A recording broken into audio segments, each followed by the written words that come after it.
ఓర్ని దేశంలో ఏడ పైసలు కనబడతలేవు, ఏటీఎంల క్యాష్ దొరుకుతలేదు.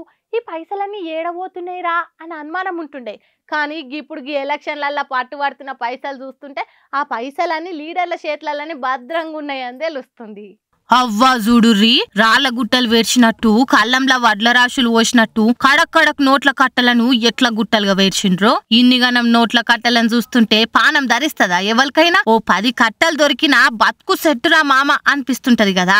ఎవలో అంబానోళ్ళ ఇంట్లున్న పైసలు కాదివి, జార్ఖండ్ లో ఉన్న కాంగ్రెస్ మంత్రి పిఏ వాళ్ళ ఇంట్లో పట్టుబడ్డ పైసలే. పిఏ ఇంట్లో పనిచేసే పని మనిషి బయటోళ్లకు ఉప్పందించిందట. దాంతో ఈడి వాళ్ళకు ఇన్కమ్ దాచిండ్రన్న సంగతి తెలిసింది. గంతే ఇంటి మీద రైడింగ్ కు పోయిండ్రు. 20 కోట్ల రూపాయలను ఇంట్లో వర్షి పార్షానైండ్రు. ఎలక్షన్లల్లా ఓటర్లకు పంచే పైసలే అని అంటుర్రు. మరి ఇన్నిగనం పైసలు కాంగ్రెస్ మంత్రి పిఏ దగ్గర ఎందుకున్నాయి, ఏం కథ అన్నది ఈడీ వాళ్ళు ఇన్కమ్ ట్యాక్స్ వాళ్ళు కేసులు రాసుకొని ఎంక్వైరీ చేస్తుర్రట. చూడాలిగా ఏమని తేలుతుందో. బీఆర్ఎస్ సోషల్ మీడియా వ్యవహారాలు చూసే మన్నె క్రిషాంక్ అన్నకు కష్టకాలమే ఉన్నది. మొన్న అరెస్ట్ చేసి జైలుకు పంపిండ్రు కదా. బెయిల్ కోసం తల్లాడుతున్నారు గాని సంధిస్తలేదు కోర్టు. ఇక జైల్లోకెళ్ళి అన్న బయటకు ఉత్తరం రాసిండు. మనం లేముందు ఆర్చుకుందాం పని.